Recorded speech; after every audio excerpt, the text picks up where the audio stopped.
Work and time का सवाल है। ए की कार्य क्षमता बी के कार्य क्षमता की 2 गुनी है। ठीक है, जो ए की कार्य क्षमता है बी की कार्य क्षमता की 2 गुनी है।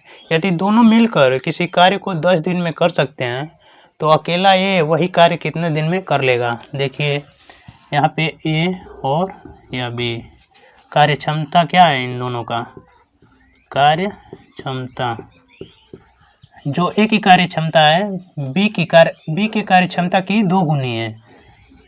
यह 1 करते हैं तो यह इनसे 2 गुना करता है। ठीक है, कार्य क्षमता यही है। ठीक है, अब देखिए 2 संबंधी 1 के अनुपात में है। अब देखिए कह रहा है दोनों मिलकर किसी कार्य को 10 दिन में कर सकते हैं। जब ए और बी मिल रहे हैं तो कोई कार्य 10 दिन में क्या हो जा रहा है, समाप्त हो जा रहा है।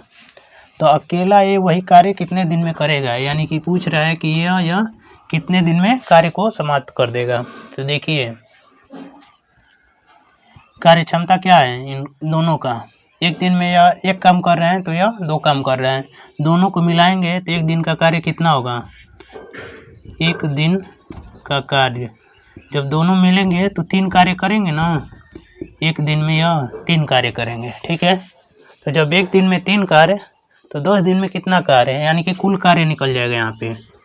तो कुल कार्य बराबर क्या होगा, जब 1 दिन में 3 कार्य कर रहे हैं तो 10 दिन में कोई काम को समाप्त कर दे रहे हैं। तो जब 1 दिन में 3 कार्य के रेशियो से जब कर रहे हैं तो 10 दिन में कितना कार्य किए होंगे, यानी कि 30 कार्य, यानी कि टोटल कार्य कितना होगा, 30 कार्य।